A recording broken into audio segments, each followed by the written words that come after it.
하나님의 말씀은 에스라 3장입니다. 구약성경 713페이지입니다.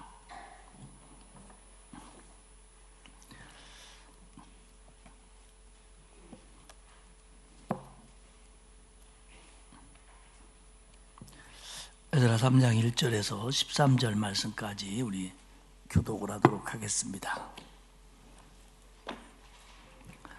713페이지 에스라 3장 1절에서 13절까지의 말씀입니다. 이스라엘 자손이 각자의 성읍에 살았더니 일곱째 달에 이르러 일제히 예루살렘에 모인지라.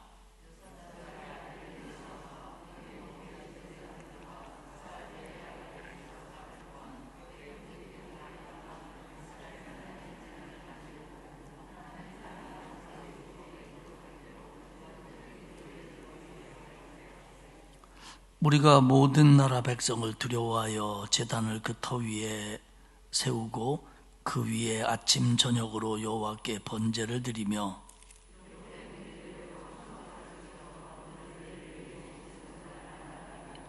그 후에는 항상 드리는 번제와 초하루와 여호와의 모든 거룩한 절기의 번제와 사람이 여호와께 기쁘게 드리는 예물을 드리되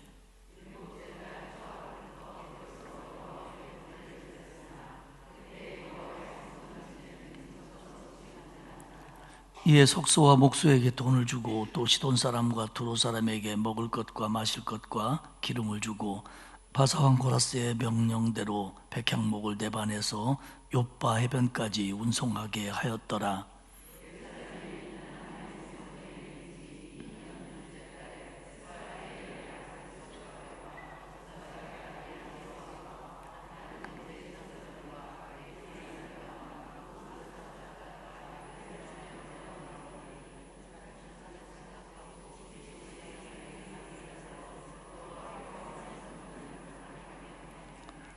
이에 예수아와 그의 아들들과 그의 형제들과 간미엘과 그의 아들들과 유다 자손과 헤나닷 자손과 그의 형제 레위 사람들이 일제히 일어나 하나님의 성전 일꾼들을 감독하니라.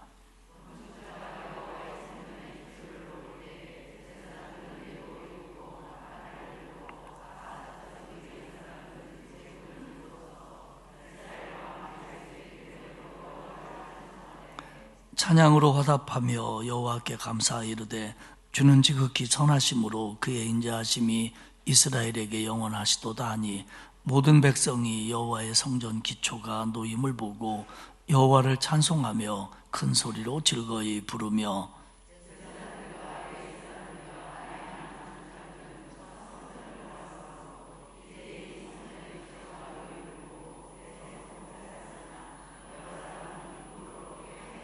가지겠습니다. 백성이 크게 외치는 소리가 멀리 들리므로 즐거이 부르는 소리와 통곡하는 소리를 백성들이 분간하지 못하였더라. 아멘. 오늘은 이제 그 15과입니다. 공과책으로 15과 예배로 하나됨이라는 제목으로 내용을 나누도록 하겠습니다. 오늘 우리가 읽은 성경이 이제 에스라인데 그 에스라 느헤미야의 얘기는 이스라엘 백성들이 북왕국이 망하고 남왕국 백성들이 바벨론에 포로잡혀 갔다가 이제는 바벨론이 파사에게 망해서 파사왕 고레스가 하나님의 은혜로 이스라엘 백성들이 예루살렘으로 돌아가도 좋다라고 하는 칙령을 내려줘서 이제는 바벨론에 포로잡혀가 있던 이스라엘 백성들이, 정확하게 얘기하면 남유다 백성들이 이제는 예루살렘 중심으로 남유다로 돌아와서 거기서 살고 성전을 재건하고 성벽을 다시 고치고 그러는 그런 모습을 기록하고 있는 성경이 에스라 느헤미야입니다. 그 바벨론에서 우리 남유다 백성들이, 이스라엘 백성들이 포로로 살았는데 그 바벨론이 망하고 이제 너희들 돌아가도 좋다 그러면 와 이제 됐구나 그래가지고 우르르 다 100% 돌아올 걸로 우리는 생각을 하는데 사실은 그렇지가 않았습니다. 왜냐하면 자기들도 듣는 게 있잖아요. 근데 예루살렘은 성전이 무너졌고 성벽이 무너졌고 옛날처럼 그런 도시가 아니라는 거예요. 거의 이제 폐허에 가까운 도시가 되었고, 거기 가서 우리가 뭐 해 먹고 살겠느냐 이런 생각들도 그들에게는 팽배했어요. 그래서 사실은 귀환에 대한 사명을 가지고 돌아오는 사람들도 있지만, 많은 사람들이 바벨론에 남아 있거나 뭐 눈치를 보거나 그런 경우가 많았습니다. 그래서 사실 바벨론에서 돌아오는 포로들이 개인적으로도 올 수 있었지만 크게는 1, 2, 3, 4차에 걸쳐서 돌아와요. 그래서 1차는 에스라 1장을 중심으로 나타나는데, 그때 이제 스룹바벨이라고 하는 사람에 의해서 1차로 이스라엘 백성들이 유대로 돌아옵니다. 그리고 2차는 이제 에스라 7장부터 나타나는데, 학사 겸 제사장이었던 에스라가 중심이 되어서 바벨론에 남아있던 백성들을 끌고 또 옵니다. 3차와 3차는 느헤미야 1장에 나타나는데, 이제 총독이었던 느헤미야가 시간이 흘렀음에도 불구하고 많은 사람들이 예루살렘으로 돌아갔음에도 불구하고 예루살렘이 아직도 성벽이 재건되지 못하고 그저 그런 모습으로 남아있다라는데 가슴 아프게 생각을 하고, 느헤미야가 이제 좋은 자리를 파사에서 내려놓고 이제 이스라엘 백성들을 또 끌고 다시 내려옵니다. 그게 이제 3차, 4차 귀환이 이렇게 되지요.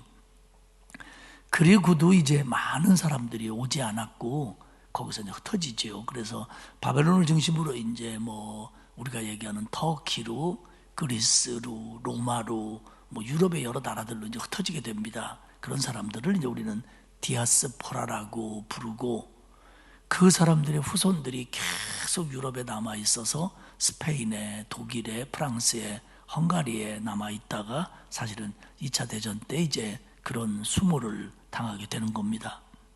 그렇기 때문에 이 이스라엘 백성들의 귀환이라고 하는 것은 단순하게 볼 문제가 아니고요. 왜냐하면 우리나라 사람들도 일본에 징용이 끌려갔고 이렇게 됐는데, 이게 우리나라가 광복이 되고 뭐 이렇게 정부가 수립되고 우리도 사실은 해방이 되고 남과 북이 갈릴 줄은 몰랐지요. 그런데 세계 열강에 의해서 우리 뜻과 관계없이 남북으로 갈려져서 사실 여기까지 왔는데, 그래도 우리는 해방을 맞아서 외국에 흩어져 있던 많은 사람들이 돌아올 때 대한민국이 이제 가면 살만할 거다, 나라 모습이 될 거다, 이런 소망들이 있어서 돌아왔는데, 바벨론에 포로잡혀갔었던 이스라엘 백성들은 돌아온다고 해서 자기 나라가 세워질 소망이 없는 거예요. 왜냐하면 나라가 완전히 독립된 게 아니라 그 나라를 지배하고 있는 나라만 바뀐 거예요. 그러니까 그 당시에 중동의 패권을 가졌던 바벨론이 망하고 파사,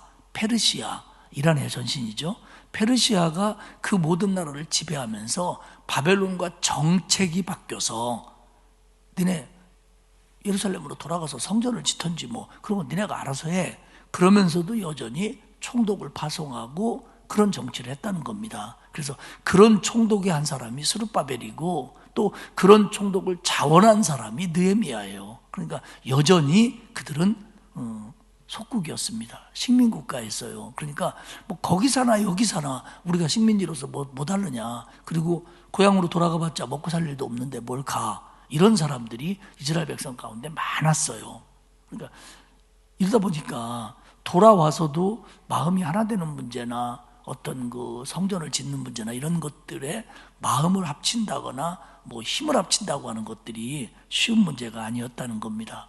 그런데 그런 부분에 있어서 스룹바벨이나 에스라나 느헤미야 같은 사람들은 참 사명을 느끼고 하나님 앞에 기도하면서 이 오합지졸 같은 이 유대로 돌아온 사람들을 끌고 그래도 하나님 앞에 예배하는 공동체를 만들어 가려고 노력했고 만들어 왔다라는 게 에스라 느헤미야의 증언입니다. 오늘 이제 이 에스라 3장의 얘기는 이 일을 에스라가 썼습니다만은 아직 에스라는 예루살렘에 안 왔어요. 에스라는 7장 정도에 예루살렘으로 돌아옵니다. 그러면 이 3장의 얘기는 스룹바벨을 중심으로 한 바벨론 1차 포로 귀환, 바벨론에서 맨 처음 예루살렘으로 돌아온 사람들의 얘기를 기록을 하고 있습니다. 처음에 돌아와 가지고는 우리가 성경을 읽으면 알 것처럼 각자의 자기 성읍에 삽니다. 즉 말하면 예루살렘이 그 자기의 어떤 그 고향 조상들이 살았던 거라고 생각하면 예루살렘에 살고, 나는 예루살렘보다는 거기 있어봤자 뭐하고 살 거야, 이쪽에서 양이라도 키우는 게 낫지, 그러면 어떤 성읍에도 살기도 하고 이렇게 다 흩어져 살았다는 거예요. 그럴 수밖에 없죠. 왜냐하면 땅은 놀고 있고 사람은 많지 않고, 어차피 여기나 저기나 예루살렘이라고 그래서 인프라가 있는 그런 도시도 아니었고요. 다 폐허가 됐고요. 그러니까 이들이 다 흩어져 살기 시작을 합니다. 근데 그 2절에 보면 요사닥의 아들 예수아와 그의 형제 제사장들과 스알디알의 아들 스룹바벨과, 이 스룹바벨이 총독입니다. 그의 형제들이 다 일어나 이스라엘 하나님의 제단을 만들고 하나님의 사람 모세의 율법에 기록한 대로 번제를 그 위에 드리려 할세. 그러니까요, 성전이 파괴됐고, 사실 이스라엘 백성들은 성전에 상번제라고 그래서 늘 드리는 번제, 그러니까 아침에 한 번, 오후에 한 번 저녁 무렵이라고 그러죠. 누가 또 설교를 하네 저기서. 그러니까 상번제라고 그래서 아침에 한 번, 저녁 무렵에 한 번, 이게 두 번 번제를 드려야 되는데, 예루살렘에 돌아왔는데도 이걸 지금 못했다는 거예요. 못했다는 거예요. 왜?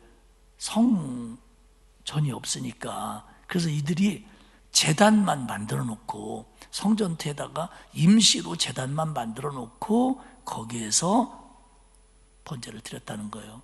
오늘로 말하면 교회 건물이 없는데 어디 개척교회 하나 시작해서 예배를 드리기 시작했다, 이렇게 봐도 무방할 정도입니다. 그러니까 첫 번째 얘기는 뭐냐면 함께 모여야 한다라는 얘기인데, 지금 그 이스라엘 백성들이 여기저기 성읍에 흩어져 살고 있는 거예요. 그러니까 그때 무슨 연락책이 있습니까? 전화가 됩니까? 그러니까 이게 참 어려운 겁니다. 근데 거기서 이 스룹바벨을 중심으로 그들이 어느 날 모이기 시작했는데, 그게 1절에 보면 이스라엘 자손이 각자 성읍에 살았더니 7째 달에 이르러 일제히 예루살렘에 모인지라. 여기서 7째 달이라는 건 돌아온 지 7달 만에가 아니고 유대인의 달력으로 7째 달입니다. 그 유대인의 7째 달에는 그게 신년이에요. 신년. 그게 걔네로 말하면 새해의 시작입니다. 우리로 1월은 아니고요. 그러니까 그때 나팔절이 있고 대속죄절이 있고 장막절이 있는 이런 신년 새해가 그들로 말하면 7월입니다. 7째 달. 그러니까 이 달부터 이제 모여가지고 하나님 앞에 제단도 만들고 번제도 드리고 그리고 절기도 지키자, 이런 마음이 하나가 됐는데, 그게 뭐냐면 율법에 기록한 대로 하자는 겁니다. 하나님 말씀으로 돌아가자는 거죠. 그러니까 우리가 그동안 바벨론에 가서 율법도 제대로 못 지키고 개인적으로 기도는 했지만, 이렇게 어떤 성전의 역할을 하는 곳에서 하나님 앞에 절기를 지킨다든지 번제를 드린다든지, 그게 예배니까요. 이런 걸 못 했는데 이제 우리가 여기까지 왔는데 또 못하면 되냐? 그러니까 성전터에다가 제단을 임시로 만들어 놓고 여기서 우리가 번제를 지키고 여기서 절기를 지키자, 이러면서 함께 모이기를 시작을 했다는 겁니다. 그런데 그 기준은 율법의 말씀대로입니다. 하나님의 사람 모세의 율법에 기록한 대로. 그러니까 여러분, 이게 결국 우리 그리스도인들이 하나가 된다고 하는 것의 기준은 하나님의 말씀입니다.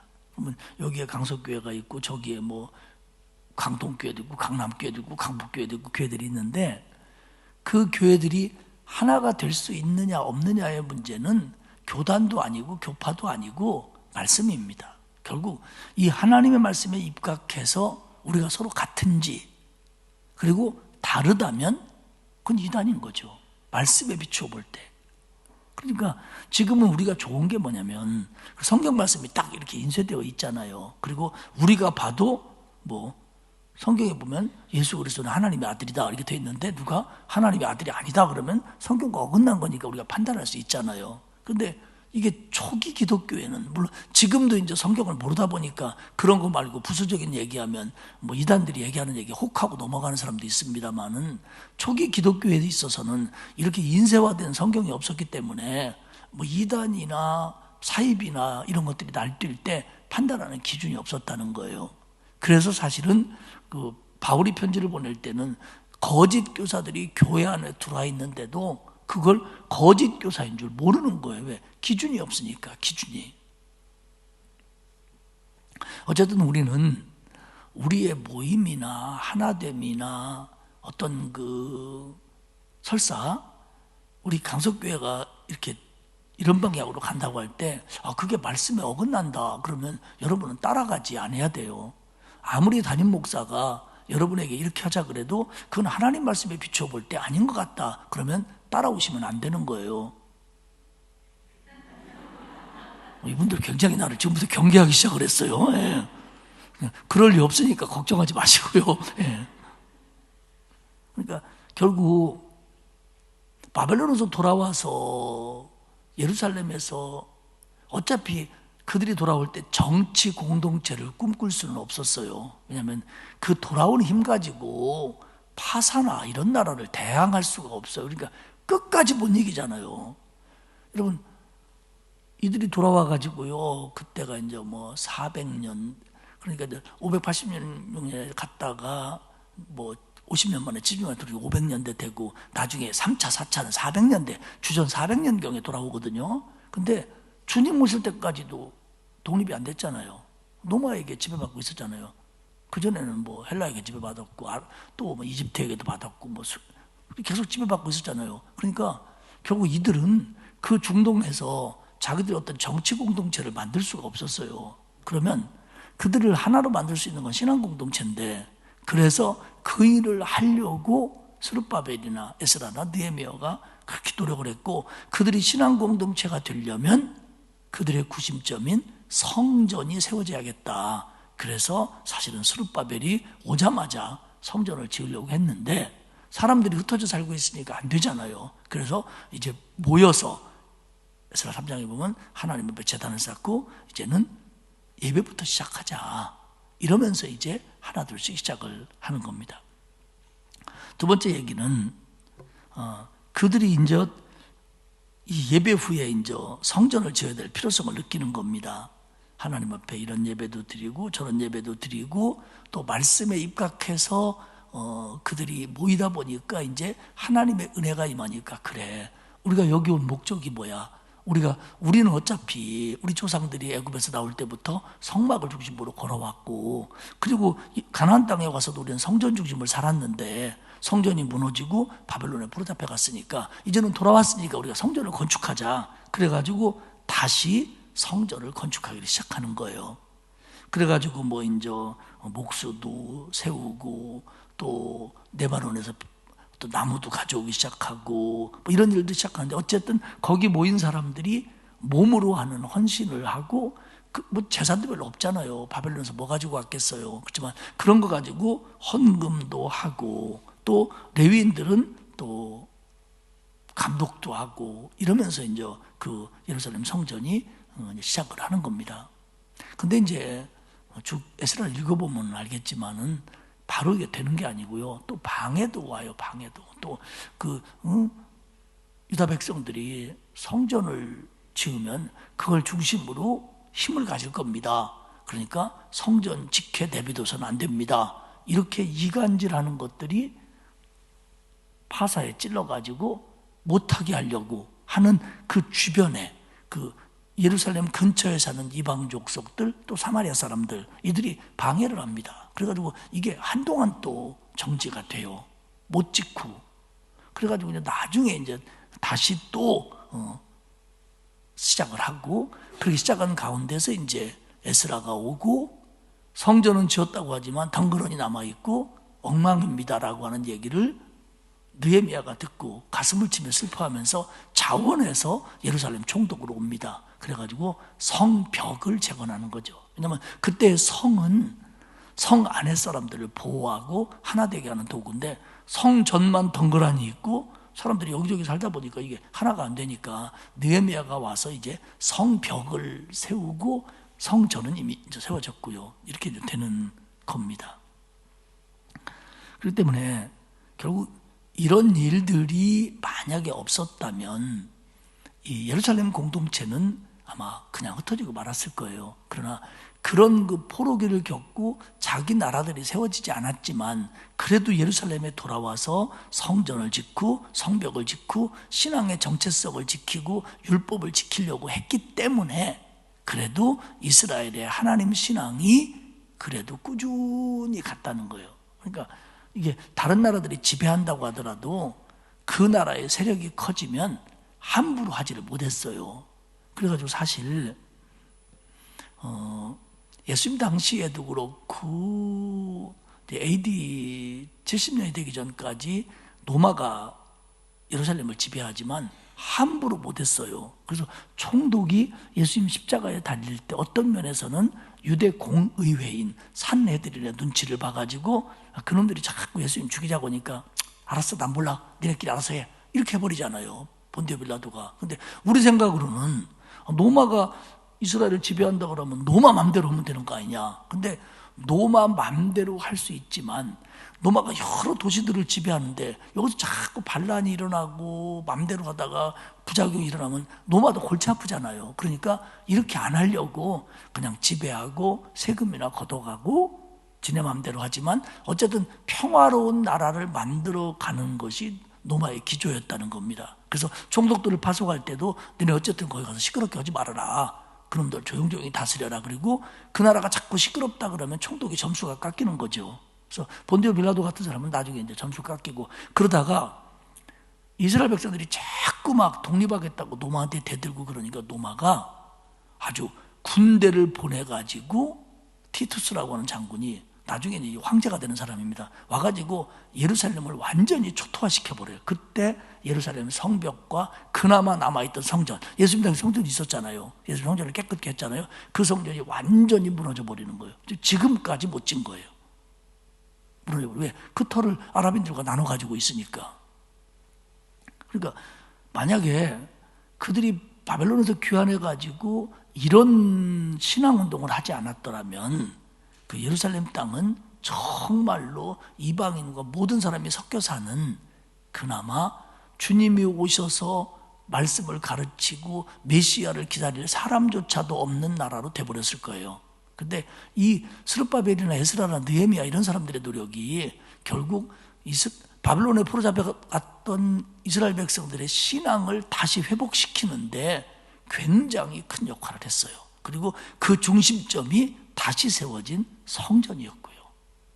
이 사람은 여러분, 우리가요, 만약에 우리가 나 혼자 하나님하고 1대1로 집에서 예배드리고 집에서 공부하고 집에서 성경 읽고 집에서 기도하고 집에서 찬송하고 이래도 교회 다니는 것보다 신앙이 잘 성장하고 모두가 그럴 수 있다, 그러면 아마 예수님은 내 교회를 세우리니 이런 말씀 안 하셨을 거예요. 각자 신앙생활 잘할 수 있으니까. 목사가 없어도 성경 말씀 그냥 읽으면 그냥 막 직통 계시가 팍 와가지고 아, 이게 이런 말씀이구나, 할렐루야, 뭐 이렇게 되고 이럴 것 같으면 아마 목사도 필요 없을 거고 교회도 필요 없을 거고 비싼 돈 들이고 헌금해서 이렇게 교회 앉아도 됐을 거예요. 근데 하나님 우리를 아시는 거예요. 왜냐면 우리 한 사람 한 사람 따로따로 있어 보면 이게 신앙이 안 자라나요. 예배가 제대로 안 돼요. 물론 기도도 된다고 하지만, 그러나 교회라고 하는 공동체를 통해서 은혜 받을 때 혼자도 기도할 수 있는 거지 이게 안 되면 잘 안 되는 거예요.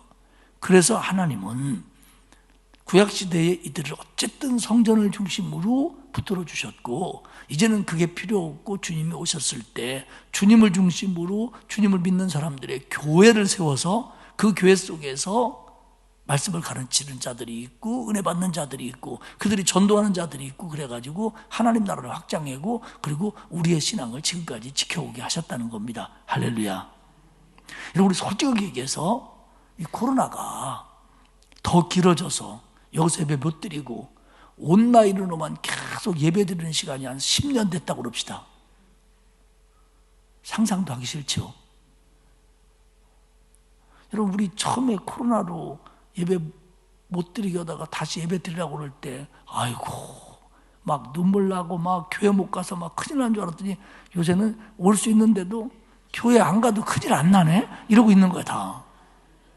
만약에 여러분, 우리에게 교회가 없다 그러면, 여러분에게 성경책이 있고 교회가 없다 그러면, 그래서 교회에서 모여서 예배를 드리거나 말씀을 배우거나 구역도 없고 여전도에도 없고 남전도에도 없고 나 혼자 신앙생활을 해야 된다고 한다면, 물론 그 중에도 개중은 그럼에도 얼마든지 경건한 신앙을 할 수 있는 사람이 있어요. 오히려 더 깊게. 그러나 보편적으로는 그렇게 안 된다는 거예요.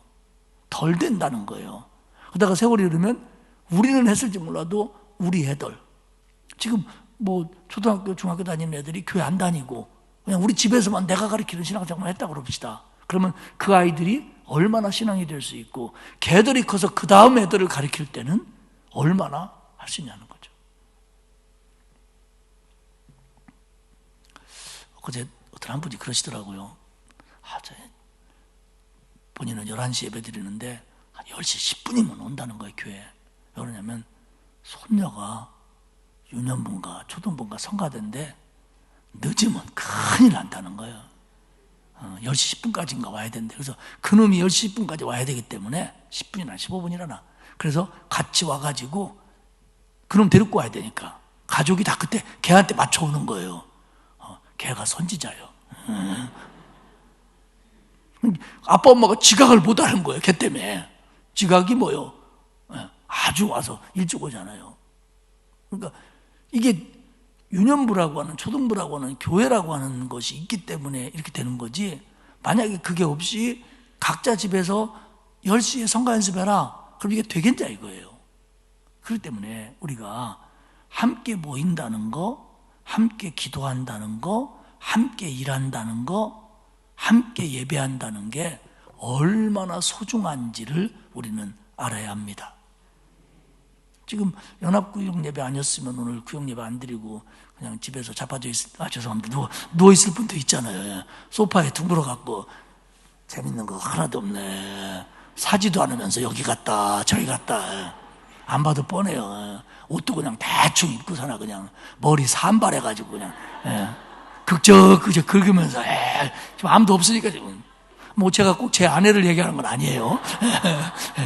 제 아내는 뭐 그런 여자는 아닙니다.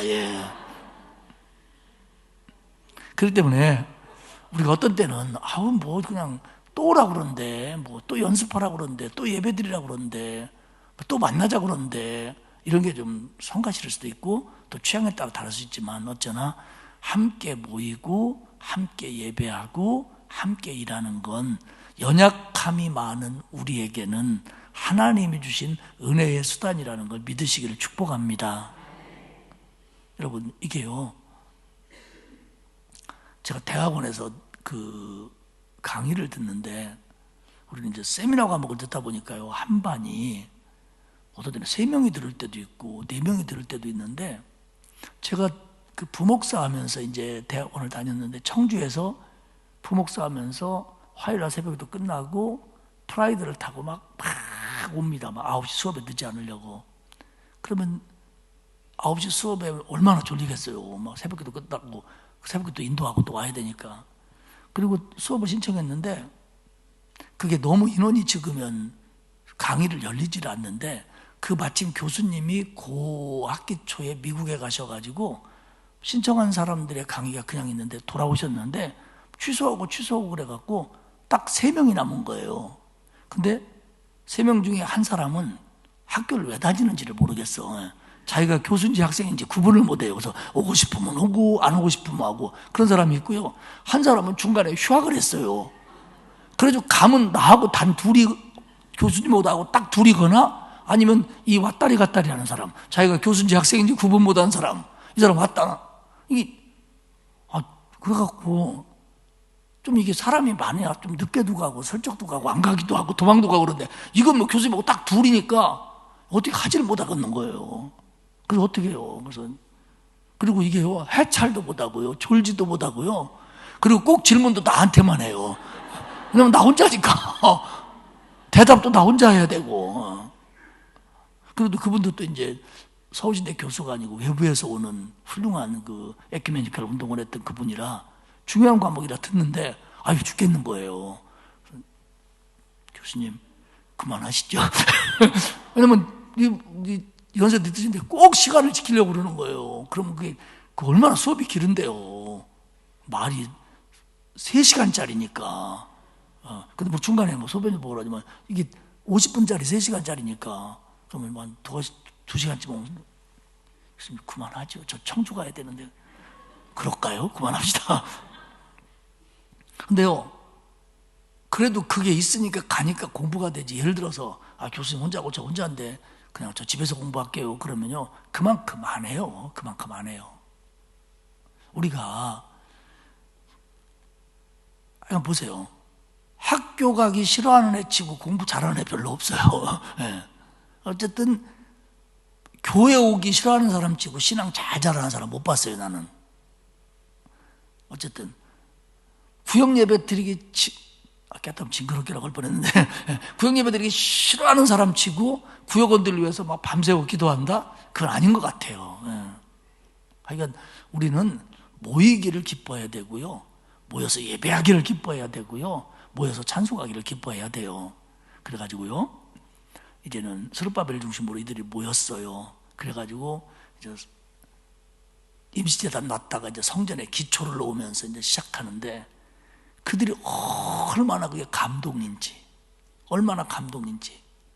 그것 때문에 막 한쪽에서는 통곡을 하고요. 오늘 성경을 쭉 읽어보면 한쪽에서는 막 좋아서 막 웃고 하는데 얼마나 소리가 큰지 딴 사람이 들으면 이게 통곡하는 소리인지 웃는 소리인지 구분이 안 될 정도로 컸다는 거예요. 그러면서 다윗의 원칙에 맞춰서 찬송도 부르고 모세의 율법에 맞춰서 예배도 드리고 이랬다는 거예요. 그러니까 여러분, 예배는 감동이 있어야 되고 하나님의 임재가 있어야 되고 돌아갈 때는 좀 남는 게 있어야 돼요. 그런데 그렇다고 해서 감동을 느끼기 위해서 룰도 원칙도 없이 막 펄펄 뛰면서 그러면 안 되죠. 예를 들어서 뭐 이렇게 설교하는데, 우리가 예배하는데 여러분들이 막 감동을 느꼈다고 갑자기 막 목사님 감동입니다, 그리고 뛰어나와 거기서 펄펄 뛰면 그 좀 상태가 조금 그럴 수 있잖아요. 그럴 수 있을 때가 있고 없을 때가 있죠. 그러니까 어떤 그 마음속으로 영적으로는 자유롭게 예배를 드려야 되지만 그래도 우리가 가지고 있는 예배의 질서 이런 것들은 지켜야 되고, 그들이 성전 지지도 않은 땅바닥에 모여서 예배 드릴 때도 그들은 다윗의 찬송을 불렀고 모세의 율법대로 모든 걸 했다는 거죠. 이게 이제 교회의 질서고 또 하나님은 그런 걸 좋아하시니까 그렇게 이제 역사를 하시는 겁니다. 사랑하는 여러분, 말씀을 맺겠습니다. 어쨌든 어떨 때는 우리가 예배 드리러 올 때 피곤할 수도 있고 거리 문제도 있고 그리고 또 내 컨디션 문제도 있어요. 하지만 그러나 하나님은 우리가 함께 모이는 것을 기뻐해요. 두세 사람이 내 이름으로 있는 곳에 함께 하겠다. 그러면 여러분, 내가 혼자 하나님 이름을 부를 때는 하나님이 나하고 함께 하지 않나요? 여러분, 나 혼자 기도할 때 하나님이 나하고 함께 해요? 함께 안 해요? 함께 하지요. 우리 아이니가 오늘 아침에 그러더라고요. 어제 우리 잤는데 어떡하다 예수님 얘기를 하니까 요새 그래요. 제가 이제 어디 세미나나 이런 데 가서 혹은 외국에 가서 하루를 자면 할머니 혼자 잔다 그러면 그 꼬맹이가 이제 걱정을 하는 거예요. 할머니 안 무서워? 그러면 우리 사람이 예수님이 지켜줘. 그러니까 이놈이 이제 예수님이 지켜준다고 생각하는 거예요. 그래갖고 아마 지 엄마한테 물어봤나 봐요. 예수님이 어디 계시냐고. 그랬더니 예수님이 여기 계시다고 가르쳐줬나 봐요. 그래서 나한테 예수님은 어디 계셔? 그러니까 나는 얘 엄마하고 입이 안 맞아갖고 예수님은 어디나 계셔? 그러니까 여기 있는 게 아니고 거기도 있어. 설명을 했는데 우리가 혼자 예수님하고도 1대1로 있을 수 있어요. 그런데 왜 예수님이 너희들이 합심해서 기도할 때 내가 더 들을 거고 너네가 내 이름으로 두세 사람이 보면 내가 꼭 거기 있겠다라고 말씀하셨냐면 우리를 알기 때문에 그래요. 우리를 알기 때문에 우리가 함께 모일 때 더 예배가 효과적이고 우리가 하나님의 룰대로 신앙생활할 때 더 은혜가 충만하다는 걸, 물론 아닐 경우도 없어요. 있어요. 혼자 있으면 안 된다 그 얘기 아니에요. 그러나 우리의 연약함으로서는 함께 할 때가 더 은혜가 넘친다는 걸 믿으시기를 축복합니다. 지난주 월화에 제가 광고는 안 했습니다만은 수안보에 가서 우리 교단 전국 사모회 수련회 강사로 3시간 말씀을 전했어요. 뭐 평소에는 뭐 한 400명 이렇게 모인다는데 코로나 때문에 한 350명 정도 목사님, 사모님들만 모였더라고요. 뭐 늙은 사모님부터 파란 사모님까지. 그래서 제가 이제 설교를 하는데 와, 100% 여자니까 설교하기 참 어렵대. 그것도 다 사모님들만 계시니까. 근데 그분들이 뭐 다 사모님들이고 기도 열심히 하고 뭐 조그만 교회든 큰 교회든 그런데 그렇게 함께 모이니까 막 은혜도 넘치고 뭐 이런 사모, 저런 사모, 싸나운 사모, 얌전한 사모, 별 사모, 뭐 달 사모 다 모였더라고요. 근데 그러면서 그 수안보 가지고 저 수안보 오래간만에 가봤는데요. 이런 얘기하면 안 되는데 길이 왜 이렇게 아직도 나쁜지. 옆으로 고속도로가 지나가는데도 내려서 한참 가고 아주 코로나 동안 그냥 사람이 한 명도 안 왔었나 봐. 길도 막 다 막 일어나고 막 폐허가 되고 막 그렇게 생겼는데 그래도 거기 모여서 하더라고요. 그래서 참 감사하게 말씀을 전하고 왔는데 이렇게 모일 때 또 다른 에너지가 있고 또 다른 데서 느끼지 못하는 또 충만함도 있고 그러니까 그렇게 모이는 겁니다, 여러분. 그래서 여러분들이 어쨌든 예배당에 모이기를 기뻐하시고 구역 예배 모이기를 기뻐하시고 함께 예배하기를 기뻐하시고 함께 기도하기를 기뻐하시고 그것 하려고 사실 스룹바벨은 바벨론에서도 좋은 자리에 있었어요. 느헤미야는 더 좋은 자리에 있었어요. 에스라도 거기서 잘 나가던 사람이에요. 그걸 다 포기하고 자기 민족이 신앙적으로 하나 되고 부흥하기 위해서 그 폐허 같은 예루살렘으로 자청해서 오는 거예요. 그들이 리더가 돼서. 그러니까 그런 사람들이 와주니까 다른 사람들도 따라오는 거예요. 그래서 신앙 공동체를 만들어 갔다는 거죠. 그래서 우리가 함께 모이기를 기뻐하고 함께 하나 되기를 기뻐하고 거기서 하나님의 은혜를 사모하는, 그리고 우리의 공동체 예배를 통해서 하나님의 은혜 주시고 또 응답해 주시고 치유하시는 그런 은혜가 우리 안에 넘치기를 늘 소망하고 기대하고 간구하는, 또 그런 예배가 되고 그런 교회가 되는 우리가 되도록 힘쓰는 저와 여러분이 되기를 주님의 이름으로 축복합니다. 기도하겠습니다. 하나님 고맙습니다.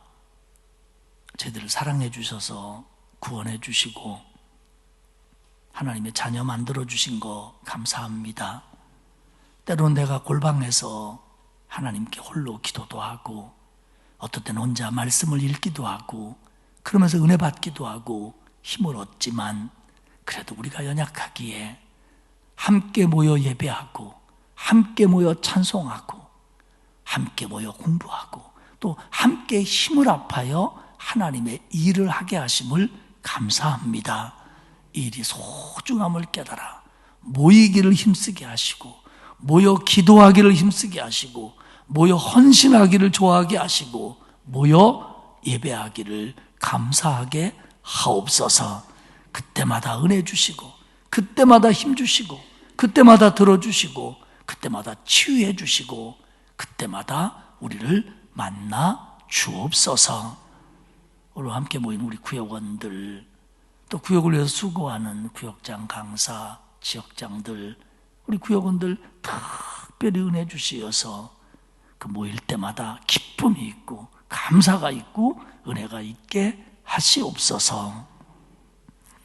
이제는 우리 주님 예수 그리스도의 은혜와 하나님 아버지의 크신 사랑하심과 성령님의 감화감동 위로 교통하시는 역사가 오늘 모여 하나님 앞에 함께한 사랑하는 성도들 머리머리 위에 그 구역들 위에 이제로부터 영원까지 함께하옵시기를 간절히 축원하옵나이다. 아멘.